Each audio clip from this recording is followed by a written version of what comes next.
En el nombre del Padre, y del Hijo, y del Espíritu Santo. Amén. Dios te salve María, llena eres de gracia, el Señor es contigo.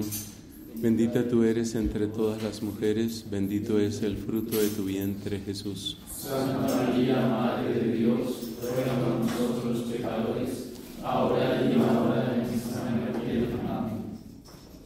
En nombre del Padre, del Hijo, y del Espíritu Santo. Amén.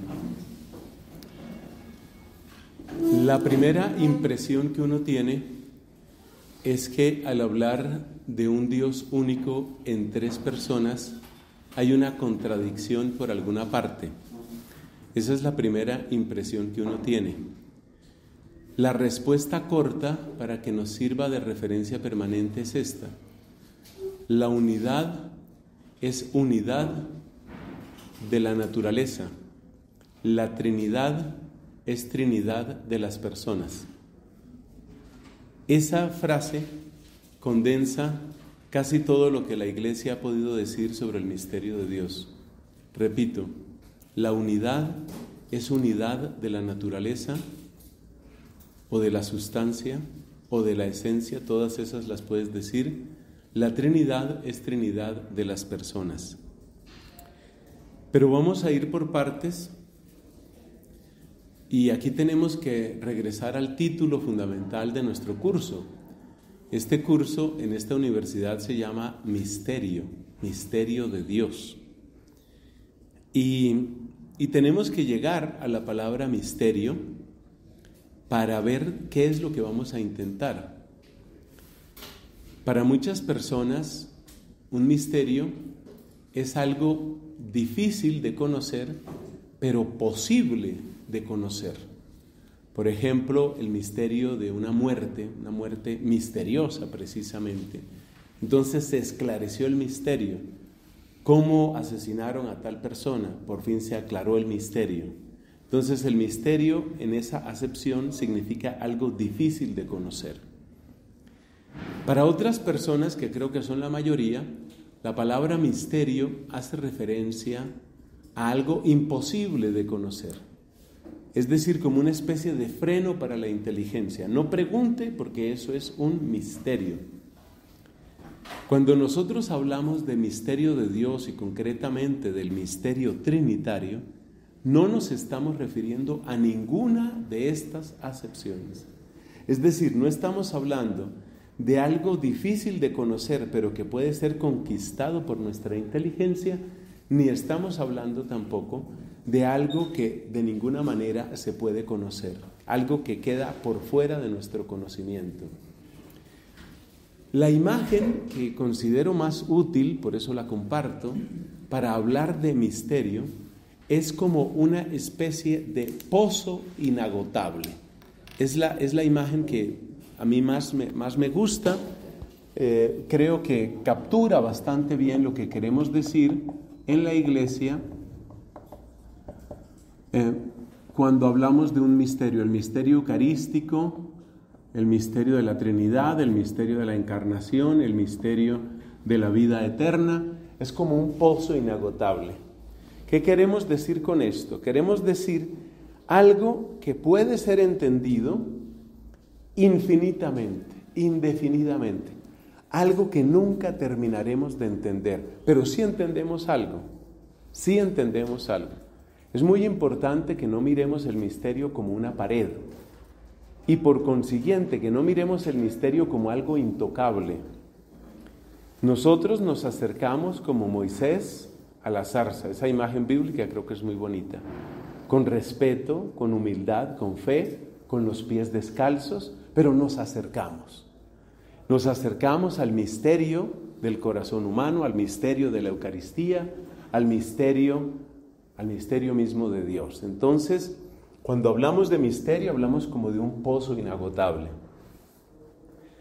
Segunda anotación previa, estamos en las anotaciones previas. Conviene tener en cuenta que el misterio de Dios, concretamente el misterio de la Trinidad, ha sido elaborado en medio de controversias. Es decir, este ha sido un terreno disputado y esas controversias dejaron huella en la terminología. Controversias, falta la N. Las controversias. Esas controversias dejaron huella fundamentalmente en los términos que utilizamos. Es decir, que esos términos son, esta expresión creo que nunca la había dicho, son como las cicatrices en medio de controversias. ¿Qué queremos decir con estas cicatrices? Que la Biblia no tiene el vocabulario para enunciar formalmente este misterio. Y esto en sí mismo ha sido una gran disputa, porque fíjate que suena casi a insulto la frase que acabo de pronunciar, que la Biblia no tiene el vocabulario. Entonces tenemos que abordar esta pregunta: ¿por qué hubo que introducir categorías filosóficas, metafísicas, para hablar de Dios?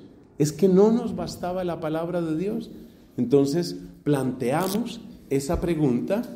Esa es una pregunta muy oportuna, es una pregunta válida perfectamente. Y esa pregunta es: ¿por qué no basta el vocabulario bíblico? ¿Por qué no basta? La terminología que encontramos, el vocabulario de la Biblia, vamos a poner aquí. El vocabulario que encontramos en la Biblia, evidentemente es la fuente de todo lo que podamos decir sobre Dios. Eso nadie lo discute. Pero ¿por qué se necesitaron palabras como hipóstasis? Palabras como sustancia, naturaleza, relación, persona. ¿Por qué hubo que introducir todo ese vocabulario? La respuesta es porque distintos versículos parecen afirmar cosas contradictorias. Es decir, en el proceso de resolver las disputas que surgen al estudiar distintos versículos, entonces tenemos que razonar y tenemos que esclarecer lo que allí aparece. Vamos a dar un simple ejemplo. Nosotros leemos en el Evangelio según San Juan que la palabra estaba junto a Dios y la palabra era Dios. Pero luego encontramos otro versículo en los Evangelios donde Cristo dice: sobre la fecha y la hora de ese último momento, nadie sabe nada, ni el Hijo, sino solamente el Padre. Tomemos esos dos versículos. En uno Cristo dice: nadie sabe sino solo el Padre. Y en otro versículo dice que el Hijo es Dios como el Padre. ¿Cómo se pueden manejar esas contradicciones? ¿Cómo se puede decir algo inteligible e inteligente sobre esas contradicciones?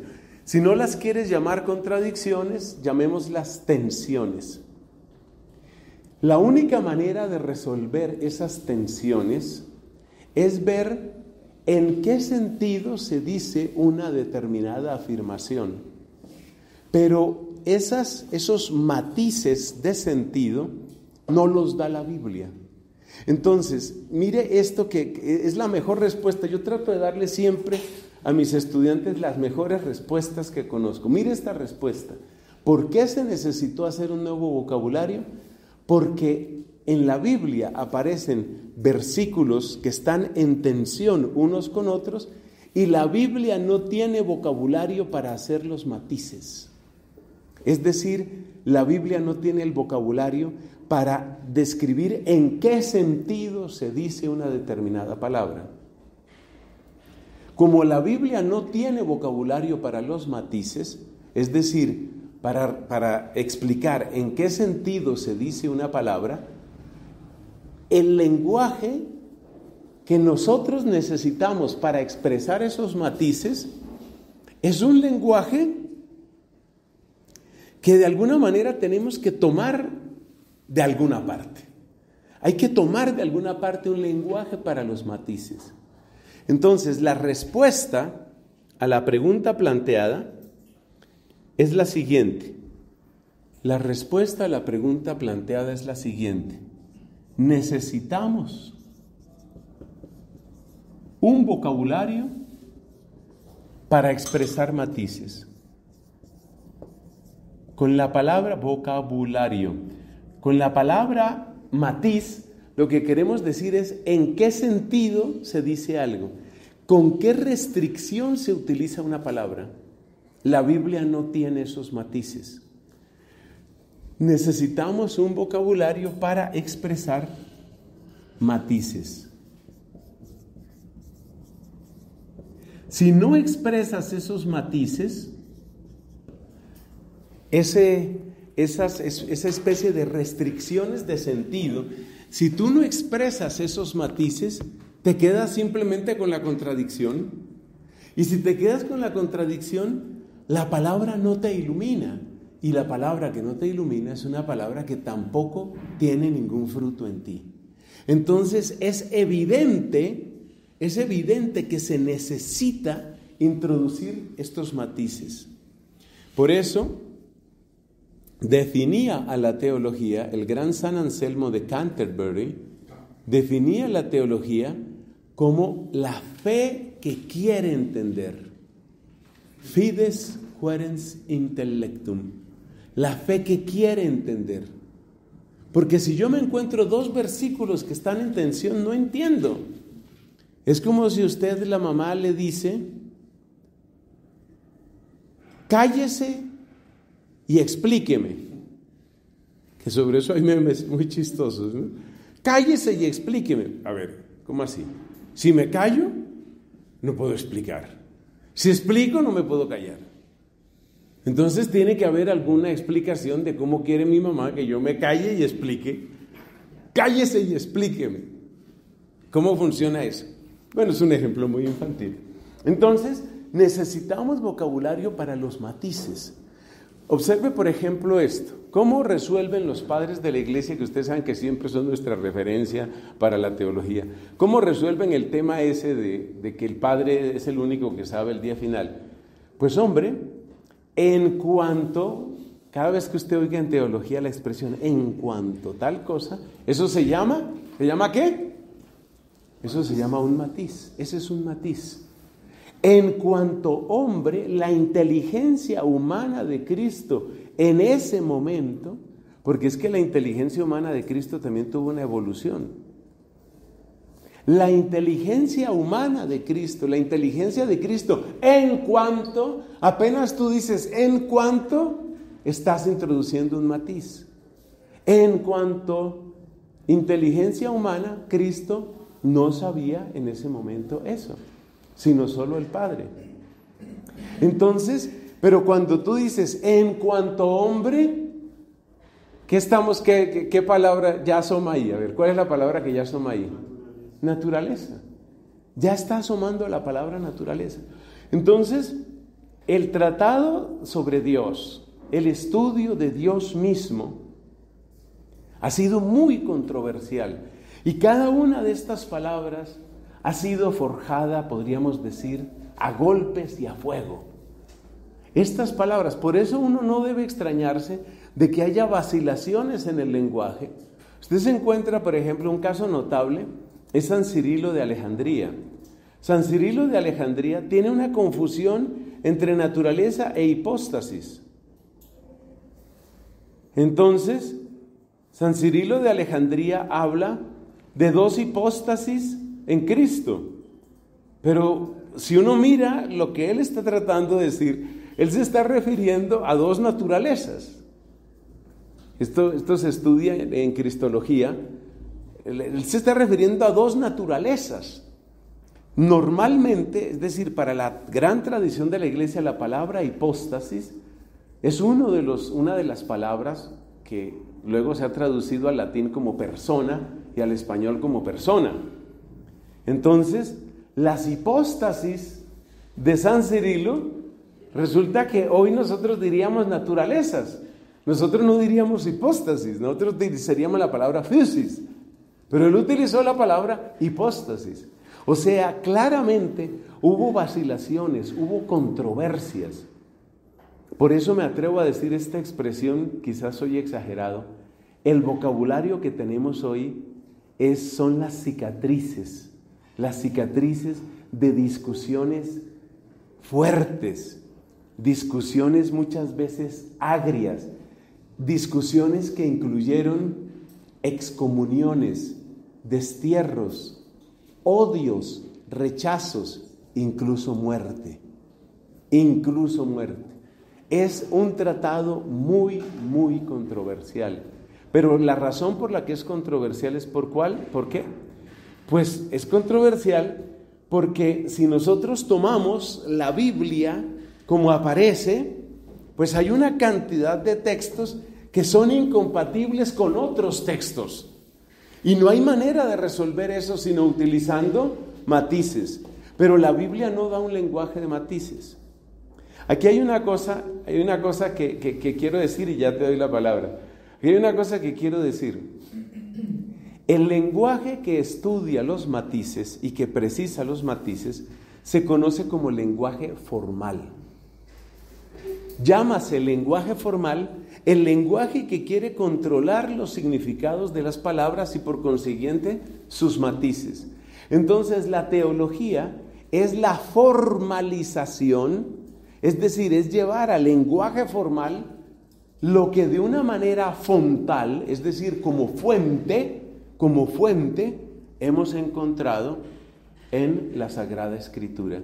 Lenguaje fontal. La fuente es la Biblia. La teología es lenguaje formal. Observemos que nuestro modo humano de hablar, es decir, nuestro modo común, ordinario de hablar, no es un lenguaje formal. El lenguaje que nosotros utilizamos tiene varias razones para no ser formal. ¿Por qué? Porque nosotros utilizamos un lenguaje marcado por el contexto, marcado por el símbolo, marcado por la metáfora, marcado por la analogía, marcado por la ambigüedad, marcado por el humor, la ironía y más, la lista es larga. Hablar con una persona que solo se expresara en lenguaje formal es absolutamente insoportable, es una cosa inhumana. Por el contrario, las personas cuya conversación nos agrada suelen ser personas que utilizan abundantes analogías, símbolos, sarcasmos, ironías, humor, pues más o menos. Una persona que es demasiado agria, demasiado sarcástica, ay, tampoco. Pero una persona que le ponga chispa, una persona que le ponga comparación, eso es lo que a nosotros nos gusta, pero ese es el lenguaje informal. Es el lenguaje que no controla y sobre todo es un lenguaje que depende del contexto. ¿Cuál es la frase en español que más depende del contexto? La frase en español que más depende del contexto es la pregunta, oiga, ¿y de aquello qué?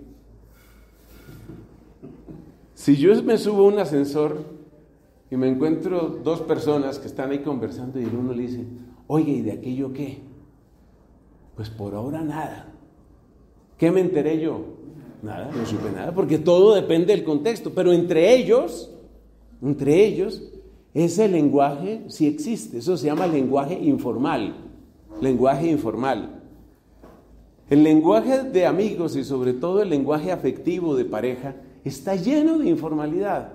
Yo conozco una cantidad de gente que le dice a su amado o a su amada, le utiliza distintas palabras. Oye, bebé, y va uno a ver el bebé pesa 110 kilos, mide 1,80 m, oye, bebé, no, nenita, y la nenita, pues, no vamos a decir el peso de la nenita porque nos llaman a comité de ética. Entonces, el lenguaje informal está lleno de contexto, de símbolo, alusión, analogía.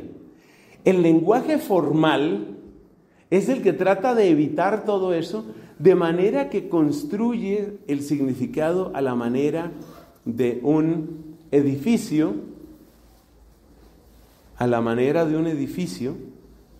es decir, donde cada palabra tiene un sentido preciso. ¿Cuáles son los lenguajes formales por excelencia? Esos son fáciles de establecer. La filosofía es un lenguaje formal, porque cuando un filósofo, por ejemplo, cuando Sartre habla del en sí, el en soi de Sartre es una cosa muy precisa. Y si tú no has estudiado Sartre, tú vas a decir cualquier bobada sobre el en soi, pues los sartrianos te mandan a la porra y dicen: señor, usted no ha entendido nada, por favor retírese, no nos haga perder el tiempo. La filosofía es una cosa precisa, o quiere ser precisa. El derecho, el mundo de las leyes, quiere ser muy preciso. Entonces, ¿qué es exactamente un estupro? El estupro consiste exactamente en esto. ¿En qué consiste la violación? La violación consiste exactamente en esto, tanto que a veces las descripciones son demasiado gráficas. Porque tienen que decir exactamente, ese es un lenguaje formal.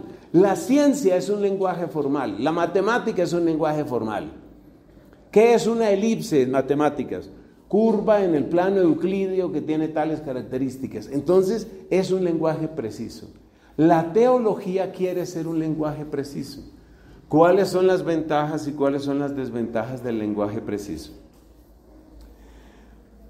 El lenguaje preciso tiene como ventaja que evita las ambigüedades y por lo tanto ayuda a dilucidar las contradicciones. Eso es lo que hacen los padres de la iglesia. Hay un consenso tácito de que la persona que ha utilizado el lenguaje teológico más formal en toda la historia de la iglesia es precisamente el autor que nos sirve de guía aquí, Santo Tomás de Aquino. Es impresionante, este hombre es impresionante. No es perfecto, hay gente que encuentra, oye, pero espérate, que aquí utilizó tal palabra con tal sentido y aquí la utilizó con otro sentido. Pero el diccionario de Santo Tomás de Aquino, hay una obra clásica que tiene ya décadas de existencia que se llama el Thomas Lexicon. Eso está en alemán, entiendo yo. Y usted puede ver cómo este hombre realmente tenía un diccionario en la cabeza, es que era una cosa impresionante. Ese es un lenguaje súper formal, súper formal. Pero no todos los teólogos son así, no todos los teólogos. Si yo me voy, por ejemplo, a un gran teólogo, doctor de la iglesia, como San Juan de la Cruz, pues el hombre tiene una cantidad de metáforas y una cantidad de símbolos. Y sin embargo, si usted mira en San Juan de la Cruz, usted se da cuenta que en medio de sus metáforas él tiene una constancia en el uso de los significados. O sea, él también es formal. Cuando él te habla de ascenso, cuando él te habla de una noche o ese tipo de cosas, en realidad tiene un significado bastante preciso. De hecho, si no hubiera un significado bastante preciso, no podría ser doctor de la iglesia. Bueno, entonces ya entendemos qué es lo que ha sucedido con este tratado del misterio de Dios. Ha sido un proceso de siglos, de controversias, de polémicas, de descalificaciones, en las cuales, amigos queridos, en las cuales ha asomado toda la humanidad que nosotros cargamos, que cada uno de nosotros carga. Es decir, y este es un estudio muy interesante, cuando usted entra en la historia de la iglesia y la historia de la teología, es una cosa muy interesante ver que había seres humanos con miedos, con preocupaciones, con esperanza, con ego, con rabia. Por ejemplo, en el estudio de las herejías es indispensable el estudio del ego. El estudio del ego. Muchos pensamos que si en el siglo XVI, cuando se presentaron las objeciones de Lutero y todo esto, si las cosas se hubieran manejado de otro modo, tanto de parte de Roma como de parte de Lutero, en vez de tener la situación de división que tenemos hoy, probablemente hubiéramos podido tener una fuerza de renovación dentro de la misma Iglesia Católica. Pero ahí entraron unos egos espantosos, tanto por parte de Lutero: no me someto, si quieren excomúlguenme, aquí quemo la bula de excomunión, no tengo ningún problema, como por parte también de la Iglesia, es decir, como por parte de Roma. Hubo mucho ego, hubo mucha incapacidad de entender el lenguaje del otro. O sea, la teología es una actividad finalmente humana, y donde hay seres humanos hay humanidad. Ahí aparecen resentimientos, ahí aparecen todo tipo de cosas, todo tipo de situaciones. Bueno, eso nos queda claro. Entonces, después de estas aclaraciones iniciales, volvamos a nuestro tema. ya sabemos por qué hay que utilizar un vocabulario específico, ya sabemos que esto no se puede resolver simplemente con, cíteme usted un versículo. Esto no es la guerra de los versículos. Y por eso a mí me causa un poco de gracia, también de decepción, tristeza, indignación, cuando una persona dice, ¿pero en qué versículo? Ay, por Dios, este hombre se está devolviendo 18 siglos, 19 siglos. ¿En qué versículo? No, así no es, así no funciona. La guerra de los versículos no conduce a nada. O mejor dicho, sí conduce a lo que tristemente hemos visto en el protestantismo. Entonces tú te encuentras protestantes de línea calvinista, que son muy serios, moralmente muy rigurosos, muy alemanes, muy suizos, podría decir otro. Te encuentras los calvinistas con su teoría de que una vez salvo, siempre salvo, y con la idea de la predestinación para la condenación. Los calvinistas están firmemente convencidos de que Dios creó a algunas personas para que se condenaran. Esa persona fue creada para que se condenara, para que se pudriera para siempre en el infierno. La gran mayoría de los protestantes, luteranos, evangélicos, pentecostales, no creen eso. Y tú pones a conversar a un pentecostal y a un calvinista y se llama, atención, nueva edición, la guerra de los versículos. Ahí empieza nuevamente, que este versículo dice, que el otro dice, que San Pablo dijo, pero el Evangelio dijo, y etcétera. Así no funciona, así no se aclaran las cosas. Se necesita hacer este tipo de análisis. Para despedirnos de esta fase introductoria o aclaratoria, yo tengo que decir una cosa más, amigos queridos. Y es que muchas personas se preguntan hasta qué punto hemos dependido, en la Iglesia Católica, hemos dependido demasiado de la formalización propia de la filosofía griega. Ese es un tema interesantísimo. Si quizás hemos dependido demasiado de la filosofía griega. O sea, yo creo que cuando uno llega al tema de los matices, uno se da cuenta que se necesita alguna forma de filosofía, porque la filosofía es la que estudia precisamente conceptos, realidades y sus relaciones. Pero entonces viene la pregunta, espérate, muy bien, sí, se necesita filosofía, está bien, lo admitimos. De hecho, la sola ciencia no va a servir. ¿Por qué no sirve la ciencia? Porque el método científico pues depende fundamentalmente de la experiencia sensible y no llega a la elaboración propia de la abstracción filosófica. Estamos todos de acuerdo, se necesita filosofía. Pero entonces viene la pregunta, ¿y por qué tiene que ser filosofía llamada occidental? ¿Por qué tiene que ser filosofía griega? El Papa emérito Benedicto XVI decía que esto que nosotros llamamos civilización occidental nace básicamente de la conjunción de tres cosas. Son ellas la fe o la revelación judeo-cristiana, el derecho romano y la filosofía griega. Haciendo una especie de trenza entre esos tres, se encuentra esto que nosotros llamamos Occidente. Pero surge la pregunta, ¿y por qué tenía que ser la filosofía griega? ¿Qué hubiera pasado, por ejemplo, si en esa época el cristianismo, al salir del estrecho entorno judío, lo que nosotros llamaríamos la Tierra Santa, por darle un nombre, ¿qué hubiera pasado si al salir de ahí la fe cristiana se hubiera encontrado, por ejemplo, con la filosofía taoísta? O que se hubiera encontrado con filosofía hindú, o que se hubiera encontrado con filosofías o corrientes filosóficas aborígenes. Hoy, por ejemplo, en Australia hay un gran esfuerzo de recuperar el pensamiento filosófico no occidental. Miremos qué filosofía tenían los indígenas navajos, qué cosmovisión tenían los incas. No se puede hacer una especie de teología que tome como herramienta filosófica un pensamiento que no es el pensamiento griego. Esa es una gran pregunta, es una pregunta perfectamente válida. Sucede esto, cuando nosotros hablamos de preguntas sobre realidades o preguntas sobre historia, hay que poner un gran matiz a la forma verbal, ¿qué hubiera pasado? ¿Qué hubiera pasado? Mira, en lo que hubiera pasado hubieran podido pasar muchas cosas. Por ejemplo, cuando usted esté desocupado y sin sueño, póngase a pensar, ¿qué hubiera pasado si mi papá nunca se encuentra con mi mamá? Usted puede entrar en esos largos análisis y largas cavilaciones.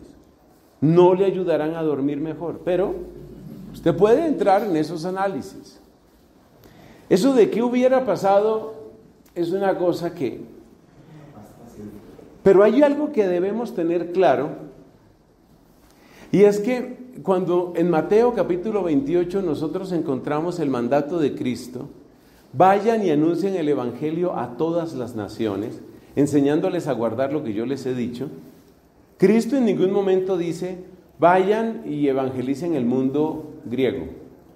Cristo no dice eso. Cristo tampoco dice, vayan y evangelicen el mundo azteca, por decir algo. De hecho, si usted examina esas historias que nos han llegado de modo muy fragmentario sobre algunos apóstoles, usted se encuentra que hay tradiciones que nos hablan de la evangelización de apóstoles en ámbitos completamente desconectados del mundo griego.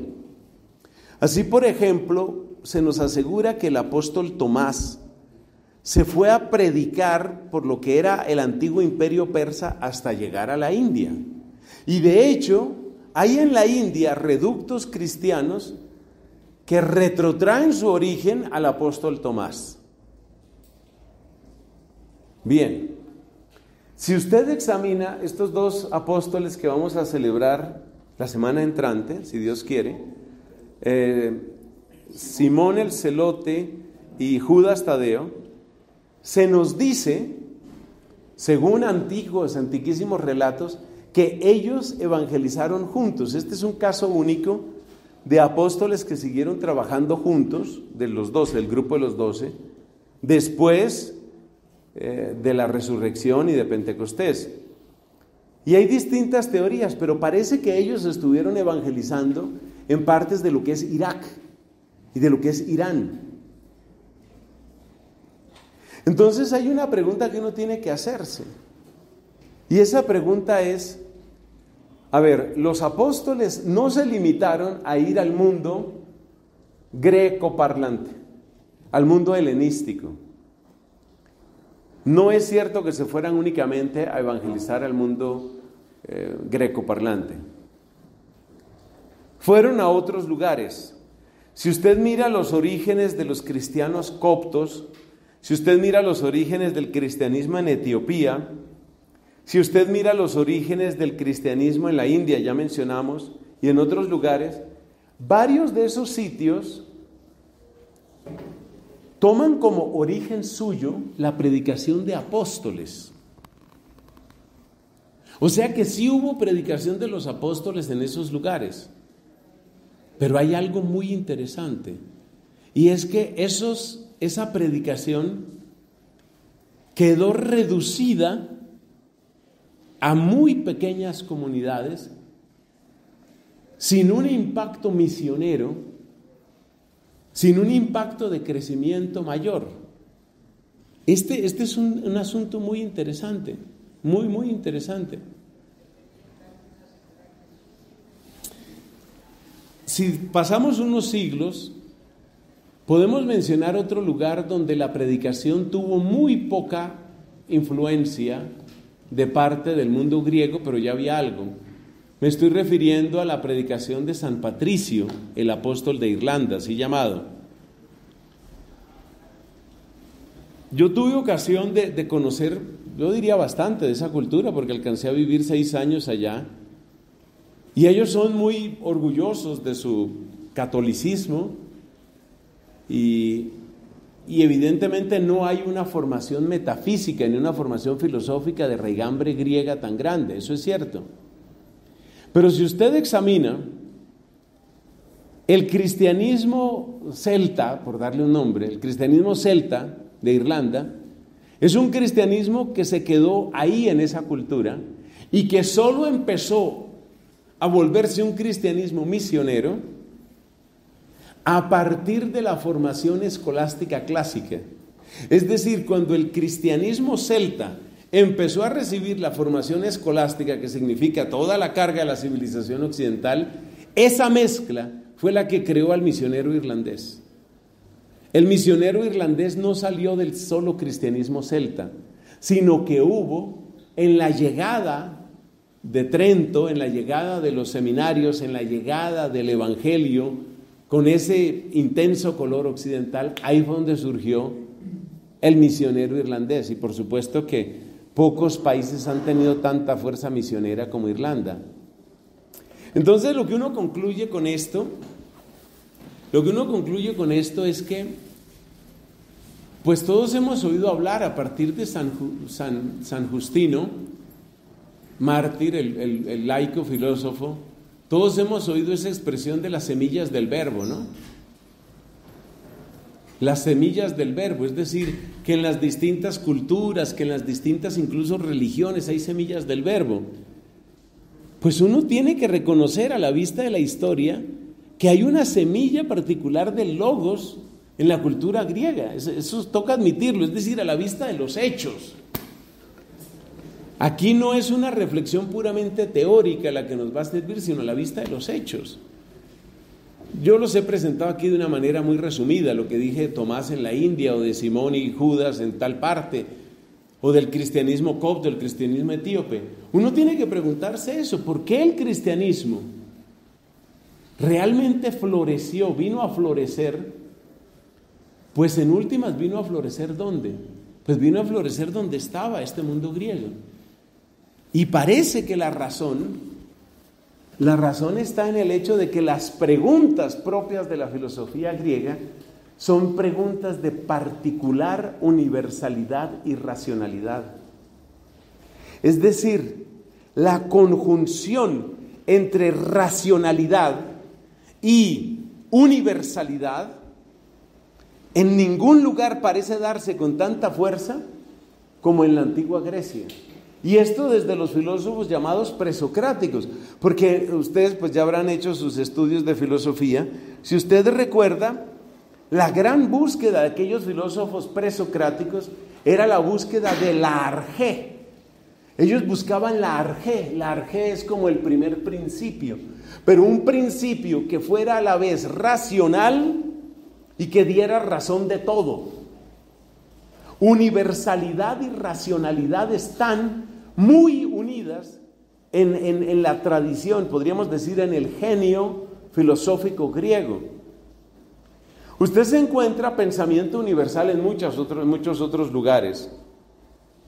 Por ejemplo, usted se puede encontrar en el taoísmo, usted puede encontrar rasgos de universalidad. Perfecto. Pero ¿qué pasa con los rasgos de universalidad taoístas? Que la racionalidad tiene muy poco que decir ahí. Es decir, después de enunciar las teorías básicas del taoísmo, usted no tiene mucho más, racionalmente no tiene mucho más que avanzar.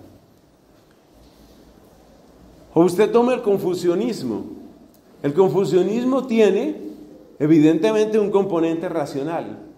Pero si usted empieza a preguntar dentro del confucianismo, usted se encuentra con que no hay más fuerza que la fuerza de la tradición. El confucianismo le da muchísima fuerza, por ejemplo, le hace muchísimo énfasis en el aspecto jerárquico de la sociedad humana. El aspecto jerárquico. El confucianismo es el modo clásico de organizar la sociedad en ese ambiente, en ese mundo. Pero si usted empieza a preguntar, ¿por qué tiene que tener siempre mayor autoridad la persona mayor, sabiéndose que las ideas de una persona mayor puede que no sean mejores que las ideas de una persona joven? Esa pregunta no cabe en el confucianismo. Entonces, el compromiso entre la racionalidad y la universalidad, esa especie de alianza entre universalidad y racionalidad, es una característica difícil de encontrar en otras partes. Piense, por ejemplo, en los mitos indígenas. ¿Qué tanto puede avanzar usted racionalmente con el pensamiento ancestral? Que hoy está muy de moda ese adjetivo, lo ha puesto sobre la mesa especialmente la señora vicepresidente, la señora Francia, aquí en Colombia, Francia Márquez. Analice usted qué tanta racionalidad puede usted aplicarle al pensamiento ancestral. El pensamiento ancestral es la afirmación de unas narrativas que traen unas obligaciones. Narrativas que traen unas obligaciones, una ética. Pero si usted cuestiona la narrativa o si usted cuestiona la ética, entonces ya usted es calificado de enemigo de ese pensamiento o enemigo de esa cultura o enemigo de esos ancestros o enemigo de esas tribus. Entonces póngase usted en la tarea de examinar realmente, examinar a fondo lo que aquí llamamos pensamiento ancestral. Y usted se dará cuenta que el pensamiento ancestral no va muy lejos, racionalmente no va muy lejos. Porque básicamente usted lo que se encuentra son narrativas que incluyen, ya dije, costumbres, ritos, etcétera. Hombre, que hay una riqueza en esos ritos, nadie lo va a dudar. Que hay una riqueza en esa cultura, nadie lo va a dudar. En su modo de relacionarse con la naturaleza, está muy bien.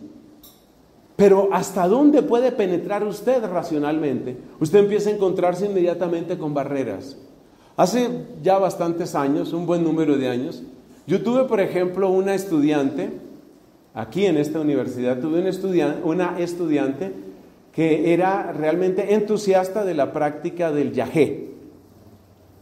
Le parecía muy importante a ella y ella lo defendía, es parte de la cultura. Ella no pertenece a esa cultura indígena, pero ella lo defendía, es decir, el yagé, muy importante. Bueno, entonces vamos a ver qué dicen los estudios científicos sobre el yagé. ¿Cuál es la afectación que tiene el yagé? Apenas tú quieres entrar racionalmente a estudiar el fenómeno, te ponen una barrera. Es decir, lo ancestral se convierte en una especie de tótem que es intocable. La auténtica racionalidad no considera intocable nada. Esa frase le puede servir a usted. La auténtica racionalidad no considera intocable nada. Por eso en una obra como la Suma Teológica se pregunta todo, incluyendo, que es la que más me gusta, ¿por qué se encarnó el Verbo y no el Espíritu Santo? Todo se toca, todo se pregunta, todo se puede cuestionar. En la cultura ancestral no se puede cuestionar. Eso es así y eso es intocable. Eso es parte de nuestra cultura, eso no se puede tocar. Ahora, no estoy invitando al irrespeto, no estoy invitando al desprecio ni a la burla. Simplemente estoy comentando la razón probable por la que la filosofía griega tiene una característica única. Y es que la filosofía griega se atrevió a ser al mismo tiempo racional y universal. Y esa característica es la que lleva a una metafísica tan profunda, a una metafísica tan impresionante como la que encontramos en un Aristóteles. ¿Quiere decir que nosotros admitimos todo el pensamiento aristotélico? Claro que no. Claro que no. La manera como Aristóteles habla de la mujer es repugnante para nosotros. Y con razones. Con razones, no es simplemente un asunto cultural. La manera como Aristóteles habla de la esclavitud es absolutamente inaceptable para nosotros. Pero en el carácter metafísico, en la calidad de la pregunta metafísica, en la universalidad de la pregunta metafísica, es muy difícil encontrar otro tipo de personas. Sin embargo, debemos decir que hay otras aproximaciones racionales que se han intentado, sobre todo desde el ángulo personalista. Entonces tú te puedes encontrar, por ejemplo, a Max Scheler, o te puedes encontrar a Emmanuel Levinas, o te puedes encontrar a Martin Buber, todos pensadores que tienen que ver de alguna o de otra forma con raíces judías, pensadores que intentan hacer una elaboración racional que en sí misma no es griega. Tal vez el más interesante de los que acabo de mencionar es Levinas. La obra clásica de Emmanuel Levinas es Totalidad e Infinito. Totalidad e Infinito es una obra muy densa, difícil de entender, pero es una obra que intenta hacer una elaboración racional con un problema, y es que esa elaboración racional es una especie de metafísica para las personas, pero no es entonces una metafísica suficientemente universal que cobije todos los seres. Bueno, ahora sí terminada la parte de aclaratoria, de por qué utilizamos la filosofía griega, por qué queremos decir con misterio, por qué no nos quedamos con el punto de vista simplemente bíblico. Aclarado eso, entonces nos hacemos la primera pregunta: ¿cómo puede surgir una pluralidad en la simplicidad de Dios? Esa es nuestra pregunta. ¿Cómo puede surgir una pluralidad en la simplicidad de Dios? Porque una de las afirmaciones más importantes de este curso es precisamente esa, que Dios es simple. Y como varios de ustedes respondieron acertadamente en sus respectivas evaluaciones, la simplicidad de Dios está indicando que no tiene compuesto. ¿Cómo puede darse alguna forma de pluralidad? Toda esta historia empieza con la diferencia entre ser y obrar.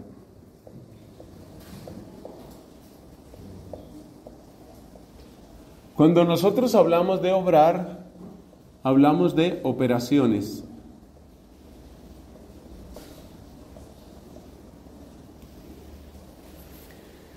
Entonces, por favor, prepararse, necesitamos fuerte dosis de metafísica en este momento. Primera pregunta metafísica: ¿es posible tener un ser que no obre de ninguna manera, que de ningún modo obre? Esa es una buena pregunta. Un ser que de ningún modo obre. Uno puede pensar que un ser completamente inerte, como sería una piedra, por ejemplo, una piedra se supone que sería algo que no obra. Pero aún en el caso de seres inanimados, como puede ser una piedra, yo me doy cuenta que la piedra sí obra, porque la piedra pues está dentro del ámbito de las leyes físicas. Entonces la piedra, por ejemplo, pues va a tener una fuerza de gravedad.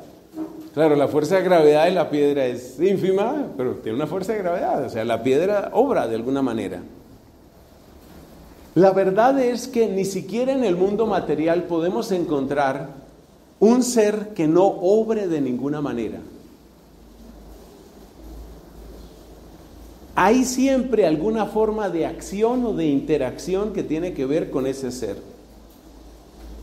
El ser está inextricablemente unido al obrar, incluso en los seres inertes, los seres materiales inertes, incluso en ellos hay un vínculo inseparable entre el ser y el obrar. Segundo paso de análisis metafísico: hay unos seres que obran desde sí mismos. Esa es la definición de vida según Santo Tomás. El ser que obra desde sí mismo. Es decir, que tiene alguna forma de querer. Así, por ejemplo, si yo me encuentro con un virus, pues ese virus obra desde sí mismo. Los científicos disputan hoy sobre si los virus están vivos o no. Sobre todo por el hecho de que un virus puede pasar aparentemente décadas, no sé si siglos, sin ninguna interacción con el ambiente, y luego en condiciones apropiadas puede empezar a reproducirse, que en la práctica solo significa utilizar células de otros seres vivos para producir más virus. Pero producir más virus significa obrar, y obrar desde sí mismo. Entonces, la definición de vida, esa es una curiosidad que les puede servir a ustedes. Hoy los científicos no se ponen de acuerdo en cómo se define vida. Desde el punto de vista filosófico, la definición de vida de Santo Tomás es: vivo es aquel ser que obra desde sí mismo. Y que obra desde sí mismo quiere decir que tiene un querer, Un querer en filosofía se dice un apetito, alguna forma de apetito. Apetitus quiere decir algo que tú deseas, algo que tú quieres, algo que tú buscas. Ese es un apetito. Es evidente que los seres vivos tienen todavía un vínculo mayor entre el ser y el obrar. entre el ser y el obrar. Las obras de los seres vivos tienen que ver con su propio mantenimiento, es decir, con su propia supervivencia, muchas veces con la alimentación, con el crecimiento. Pero también hay otras obras de los seres vivos. Así, por ejemplo, un perrito puede encontrar o puede aprender algunos trucos, o un loro puede aprender a repetir ciertos sonidos. Es decir, que también el aprender es una forma de obrar, es una operación, porque llamamos operaciones a todo lo que es propio de las obras. Muy bien, siguiente pregunta, siguiente paso, llevamos 2, vamos al tercero. El tercer paso es este. ¿Cuáles son las obras propias de los seres espirituales? Las obras propias de los seres espirituales. Porque claro, si yo pienso, por ejemplo, en un perrito, pues el perrito come para crecer. Y el perrito, pues en condiciones normales, el perrito buscará reproducirse, siente atracción sexual, tratará de aparearse. Entonces, perrito, tratará de aparearse. Entonces, ahí aparecen obras de esa clase. Pero cuando nosotros pensamos en cuáles son las obras propias de los seres espirituales, o cuáles son las obras que no dependen de la materia, esa es la pregunta, ¿cuáles son las obras que no dependen estrictamente de la materia?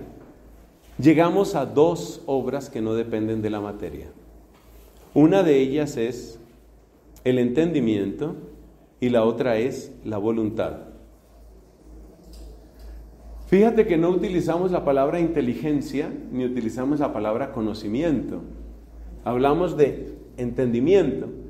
En estos cursos últimos yo estoy haciendo la diferencia entre entendimiento e inteligencia, porque hay muchos malos entendidos. Yo no sé si eso lo hemos aclarado ya aquí en otra clase, pero la idea es que la inteligencia es la capacidad de conectar información y resolver problemas. Esa es la inteligencia.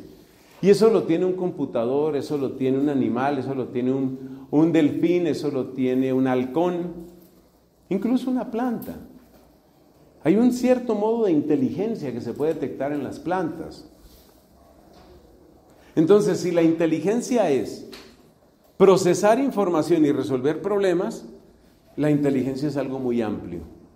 El entendimiento, en cambio, es la capacidad de buscar intencionalmente qué son las cosas en sí mismas. Escriba esa definición, que es heredera, es herencia de Santo Tomás y de un filósofo llamado Javier Zubiri. Es el buscar el en sí de las cosas, lo que las cosas son de suyo.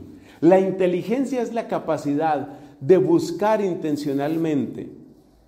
El adverbio intencionalmente casi que sobraría, pero buscar intencionalmente qué son las cosas en sí mismas. Entonces, el elefante tiene entendimiento, creo que estoy utilizando mal las palabras. El elefante tiene entendimiento, aquí definimos entendimiento como lo que dije, y me repites qué fue lo que dije, creo que dicté mal. Buscar intencionalmente qué son las cosas en sí mismas. Ese es el entendimiento. La inteligencia es la capacidad de procesar información ¿para qué dijimos? Resolver problemas. Entonces, ¿un pulpo tiene inteligencia? Sí. ¿Un computador tiene inteligencia? Clarísimo. Hay inteligencia ahí.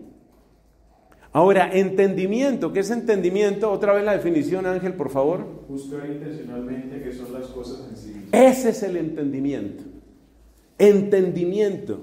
Entonces, ¿el elefante tiene inteligencia? Sí. ¿El elefante tiene entendimiento? No. ¿El computador tiene inteligencia? Sí. Por eso hablamos de inteligencia artificial. ¿El computador tiene entendimiento? No. ¿El computador busca qué son las cosas en sí mismas? No. Ya hay computadores que hacen diagnósticos mejores que las personas humanas. Ya hay computadores que estudian colisiones de partículas subatómicas con mayor destreza y precisión que personas humanas.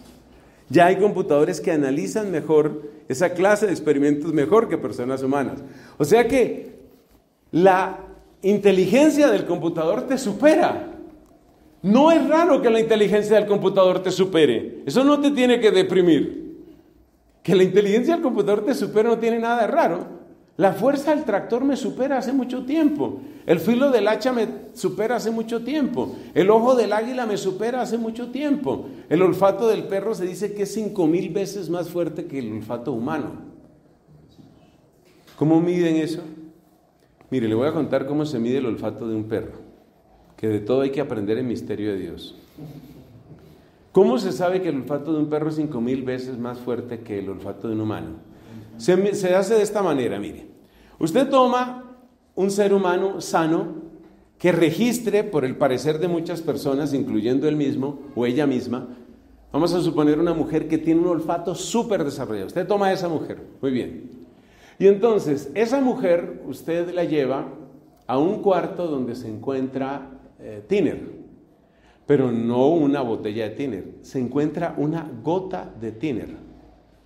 Entonces usted la lleva a un cuarto donde no hay nada y a otro cuarto donde hay tiner, o mejor todavía, usted la lleva a varios cuartos, solo uno de los cuales tiene una gota de tiner. O sea, usted piensa en una gota de tiner difundida por todo un cuarto, como un salón de estos. Y la mujer tiene que encontrar cuál es el cuarto que tiene el tiner. Como esta mujer tiene un súper olfato, la mujer acierta. Hacen el experimento varias veces y la mujer acierta varias veces. Digamos que apenas alcanza a superar lo que estadísticamente se hubiera esperado con lanzar una moneda. O sea, digamos que ella acierta el 60% de las veces. Ya acertar el 60% de las veces quiere decir que está alcanzando a detectar el tiner. Cualquiera de nosotros, sobre todo yo que he tenido tanto problema respiratorio, a mí no me lleven a ese experimento. Pero esta es una supermujer con un super olfato y ella alcanza a detectar la gota de 5 mililitros en la habitación. 5 mililitros. Divida 5 mililitros por 5,000. Le ponen esa cantidad de tiner a un perro y el perro todavía alcanza a detectar el tiner. Por eso se dice que el perro tiene 5,000 veces mejor olfato que el ser humano. Es una cosa impresionante. O sea que el perro tiene mejor olfato que yo, el águila tiene mejor ojo que yo, el computador juega mejor ajedrez que yo. Eso no tiene ningún misterio. Eso se llama inteligencia. Inteligencia es procesar información. ¿Para qué? Para resolver problemas. El entendimiento es la búsqueda intencional. ¿Cómo es? ¿Búsqueda intencional? Buscar intencionalmente qué son las cosas en sí mismas. ¿Qué son las cosas en sí mismas?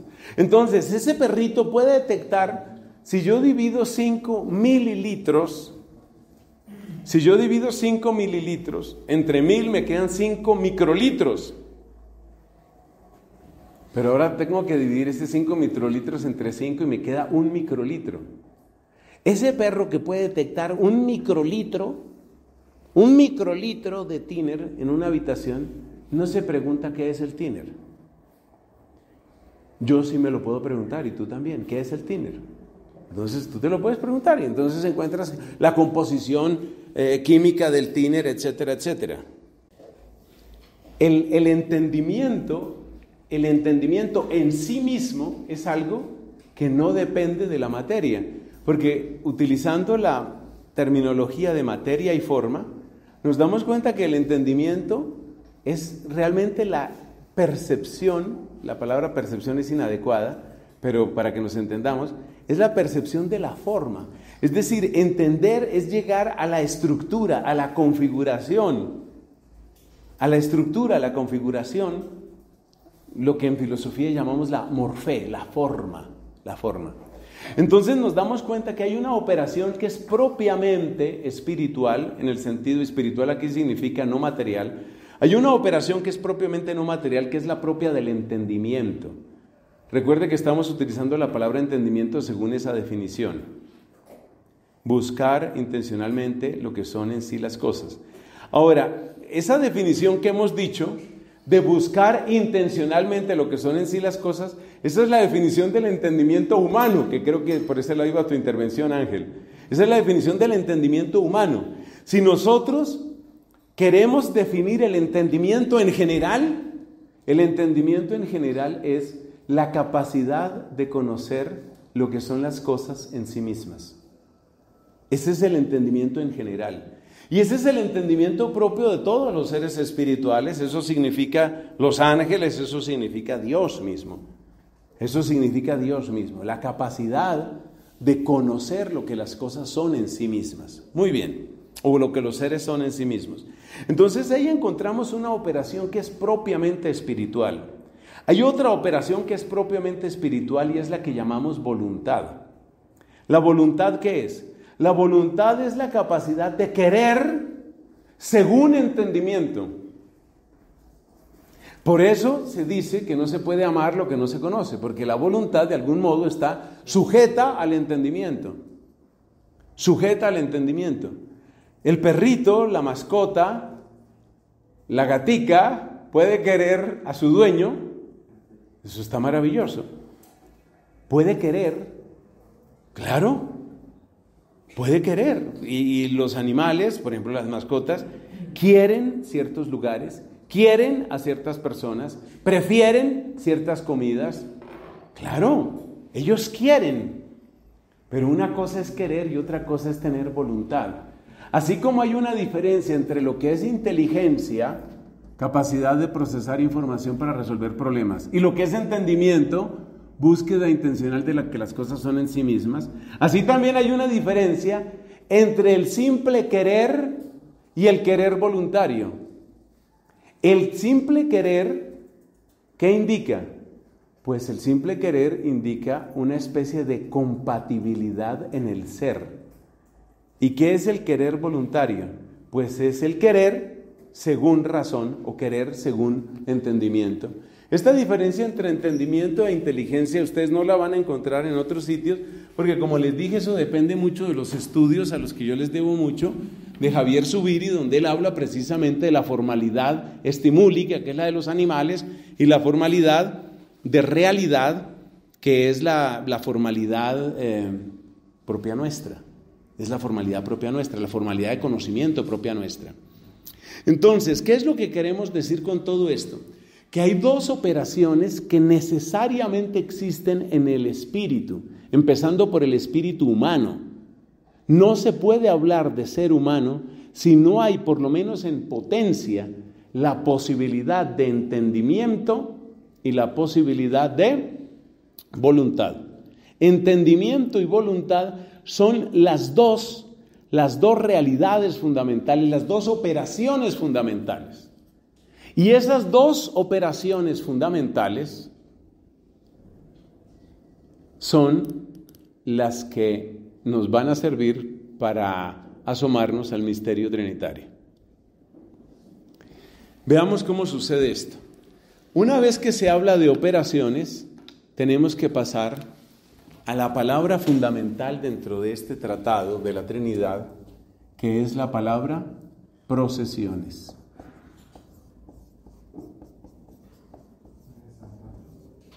Ahí es donde estamos, en las procesiones. Procedere es el verbo que indica aquello que se produce, producto viene de procedere.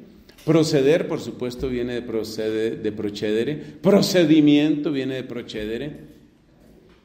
Y de ahí viene la palabra latina procesio, es decir, la palabra para decir las procesiones. Bueno, con la ayuda de Dios, aquí vamos a terminar la clase de hoy.